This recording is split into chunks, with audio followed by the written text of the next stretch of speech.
के हक में नहीं, लेकिन ये तस्वुर नहीं कर सकता कि किसी दहशतगर्द को सियासी रूप में सामने लेकर आया जाए।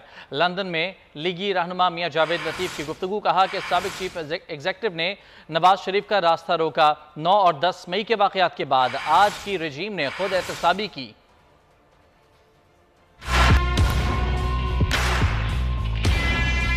सियासी लीडरशिप को सपोर्ट भी किया है और कभी उस पर पाबंदी लगाने के हक में नहीं हूँ, मगर मैं कभी तसव्वुर नहीं कर सकता कि किसी दहशतगर्द को आप सियासी रूप में पब्लिक के सामने लेकर आए। लोगों के आंखों में एक होप, एक चेहरे पे रौनक, एक जोश वलवला, वो ये बता रहा है कि वो नवाज शरीफ के फलसफे को दिल से मानने वाला जो है वो उस दिन बाहर आएगा। और उस वक्त का जो चीफ एग्जीक्यूटिव था कि नवाज शरीफ का रास्ता रोका जाए, 9-10 मई को जो वाकया सानिया हुआ, उस वक्त की जो आज की रजीम है उसने खुद एहतसाबी अपने अदारे में की। अल्लाह ताला के फजल से मियां साहब की वापसी अब अटल है। 21 की डेट फाइनल है, इसमें कोई रद्दबदल का कोई इम्कान नहीं। सुप्रीम कोर्ट की जो बराह रास्त समाअत है, मैं ये समझता हूँ कि एक हिस्टोरिक मोमेंट है पाकिस्तान की हिस्ट्री में। जिनको डर नहीं होता ना और जिनके दिल सच्चे होते हैं, वो इस तरह ओपन कोर्ट करते हैं।